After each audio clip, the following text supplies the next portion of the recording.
'cause I keep giving bad people good ideas.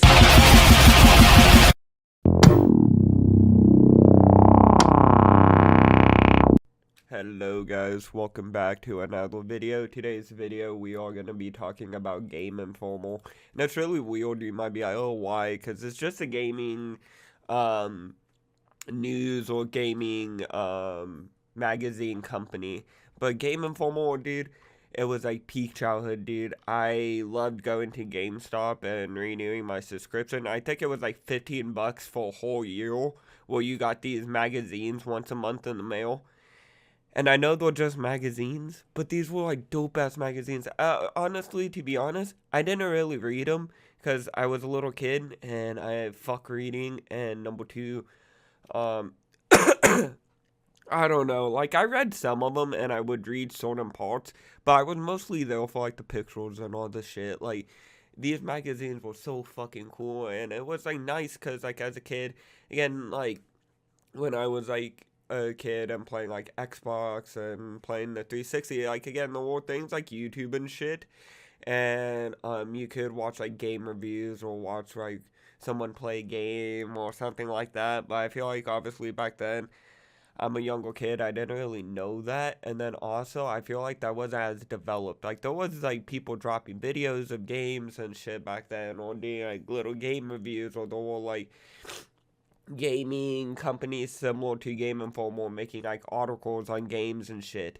But I feel like Game Informal as a kid, I'd see games or like games that were coming out and I'm like, oh, that shit looks dope, or oh, I want to blah blah blah to get this game, or oh, like, you know, just it was really cool. They packed in a lot of cool shit into these little magazines. And sorry if I'm sniffly. I fucking hate it. Like I say this in a lot of videos. My nose would be clear. Then the second I saw one to record, it just wants to get runny. So if you hear me constantly doing that, that's why. And you might be like, oh, blow your nose. I will. And it will not do anything or make it worse. Or I'll just start sneezing and sneezing. And for me at least, sometimes I'll just sneeze once, but 90% of the time, I'll sneeze for like solid like 3 fucking minutes straight. And I don't know if you've ever done that. Shit gets kind of painful sometimes.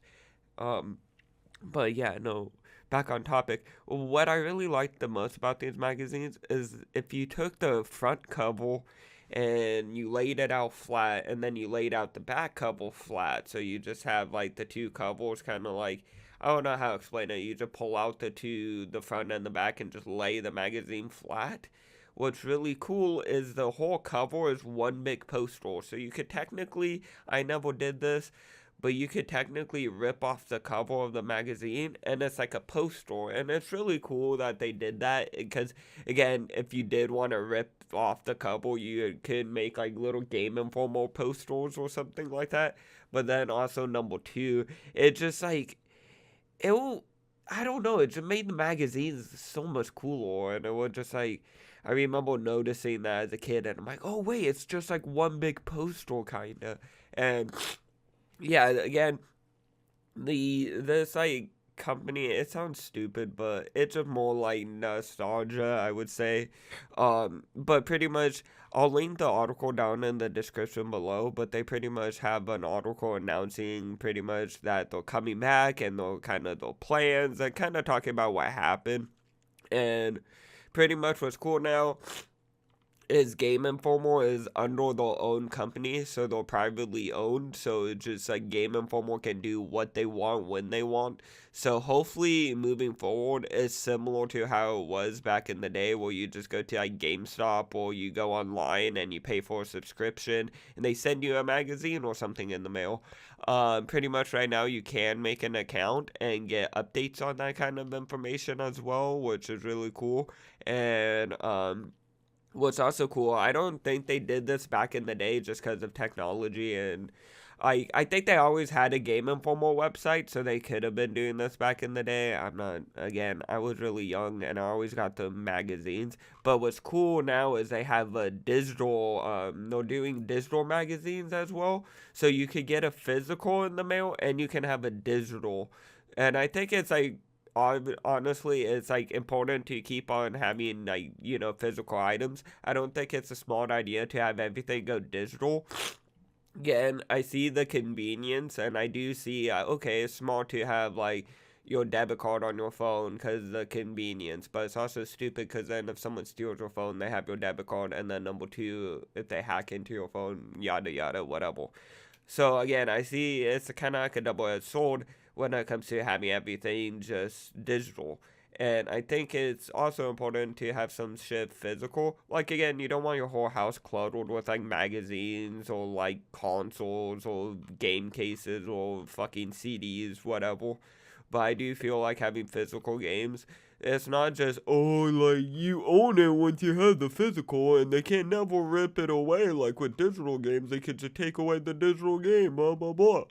Not really just that, but more like it's cool to have the physical item in front of you sometimes and to hold it and to like absorb the item and enjoy the item's presence. As dumb as that sounds, like a good example is like with a book. Like sometimes if you're reading a book and you want to keep yourself like onto reading the book, like you want to hold yourself to completing the book, it's a good way is to get the physical book, because if you get the book on your phone or your iPad, very easy chances you forget that you even downloaded the book down the road, or there's like so many distractions with that Instagram, other apps and shit, that you'll probably hop on another app and completely forget about the book. And I feel like having the physical book, like if that's on your desk or whatever, it's always taking up space, it's always going to be in front of you, and you can just pick it up whenever and just read it. Like, it's like kind of a dumb example, but you kind of get what I'm saying. Like, if it's just on your phone or your iPad, like, say you don't touch your iPad for a fucking week, or say it's on your phone and you go on Instagram and go on Facebook and shit, and kind of forget that you even had the book in the first place. Like, little shit like that, you know? And I'm not saying, like, it's like that for everyone, but, like, a quick little example I could just think off the fly. But I'm really excited that Game Informer is back too, because again, I'm not gonna try to be like, oh, they had the best gaming news. It's more nostalgia for me when it comes to the reviews and the news and stuff. Like a lot of this shit, you could probably watch a YouTube video and some little kid already explained what happened and like shit like that. But I feel like it's just kind of like cool just to have it back, and just they're a solid company. They're not really like IGN. I'm not trying to shit on IGN, but IGN's dead as fuck, and they are just money hungry people. And I'm not trying to like say that like, oh, they're just like the worst company ever, but like, you go on an IGN video on YouTube, and I'm not kidding, I thought this was a joke, because I watched like a video, and they're like, oh, they put so much ads in their videos, it's annoying. And I'm like, it can't be that bad.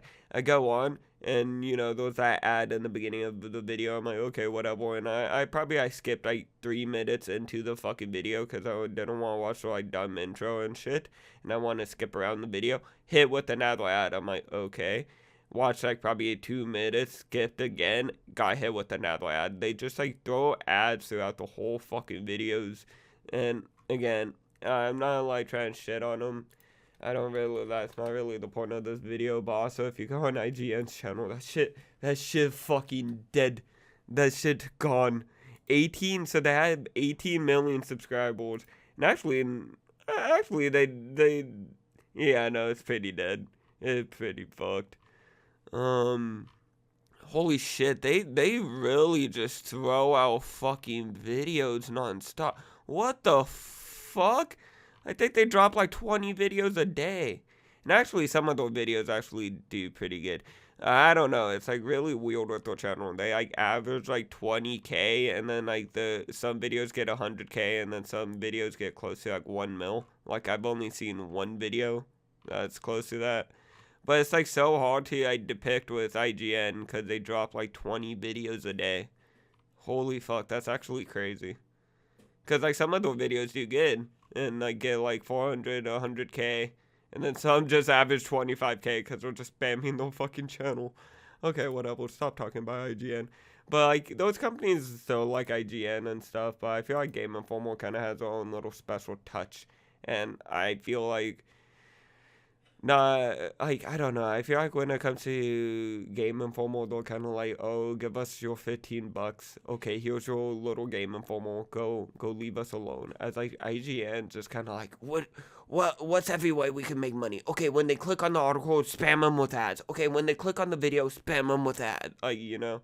And I don't really feel that with Game Informal. There's like, I'm on the website right now. There's no ads. There's just articles. And I feel like also when it comes to making videos, having companies like Game Informal are really helpful because they're good for information, but they're also good for topics. So if you're like try and find a topic on a game you're playing, or try and find like a general gaming topic that like you're somewhat interested in, and you want like accurate, good information, Game Informal is actually a pretty good place. So like if you want to talk about like GTA 6, like the release date and stuff like that, they have information on that. Like I'm seeing this one article saying that Take-Two CEO on GTA 6 release date, we want to maintain the I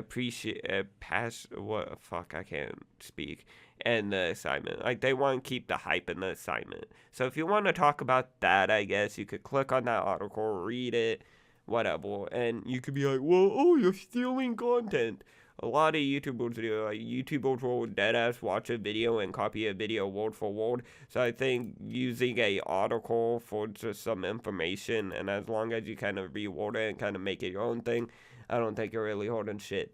But again, I'm glad to say Game Informer is back, and I'm definitely, once they do release a subscription and they make the subscription live and they're back to being fully active and going, I'm definitely buying one and definitely keeping my magazines going. Because it's cool, because I remember back in the day, like, my brother kind of got his subscription way before me because he kind of was, like, into gaming before me and shit. And he had a huge stack of them, and they're kind of long gone. And then I had a huge stack of them, too, and mine are kind of long gone, too. And I kind of wish I always kept them. And I always try to, but then it's like at some point you do have a huge stack of magazines, and that shit get heavy, and you gotta move or whatever the fuck. So you gotta let certain shit go. But either way, it's really cool to see them back.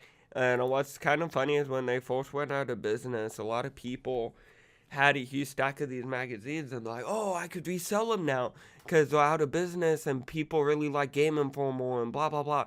So I feel bad for anyone that bought a Game Informal for like $200 because they thought it went out of business, and they thought, oh, I could buy this and it's a collector's item down the road or whatever the fuck. So they kind of probably got fucked out of that. But either way, yeah, I'm just glad Game Informal's back. And what's cool is they said they're gonna release the old articles as well, so you could go and watch and not watch, but you could go read the old articles and the old magazines. I'm not too sure if they have the old magazines up, but I know they have the old articles and stuff. So if they have the older articles, they might have the older magazines up.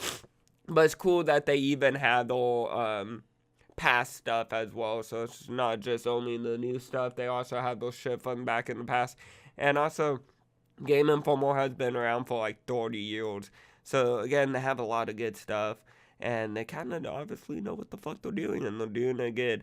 And, yeah, no, pretty much it's just kind of nice because, like, again, I'll go on IGN's website one more time before we wrap up the video completely. Yeah, those, like, no really, like, yeah, there's no really ads or anything, but, like, I don't know. IGN, it's just, like, I feel like the golden days of IGN are kind of over. Like, not like, oh, they're completely gone and dead. Like, those shit's kind of dead. They do kind of have to spam the fuck out of their channel and to drop like 20 videos and hope one kind of is a banger. But, I don't know. I just like, I wouldn't want to say, oh, like, well, one's exactly better than the other, but I definitely would say, I kind of favor Game Informal more. That's kind of not the whole point of the video. I'm not trying to compare the two, but, they're pretty much the same thing, but I definitely would say with Game Informal, those, that bit more nostalgia, and those, what's cool about them is they still do the magazines as IGN's just more digital and shit. But yeah, besides that, I hope you guys enjoyed today's video. If you did, hit that like button, subscribe, turn on notifications. And I feel like I'm about to fucking sneeze like crazy, so hopefully I'll be alright.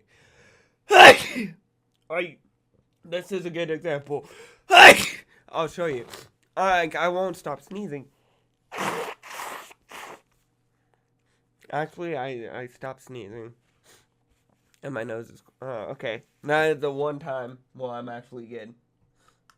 Because I hate it. Because I'll, like, think, like, oh, yeah. Oh, no. Told you it's coming. It's, like, sucks. Because I think, like, oh, my nose is clear. I sneeze. Oh, I got it all out. No, body's just like... Nah, fuck you. So, I'll end today's video. And you guys can not hear me sneeze and almost die.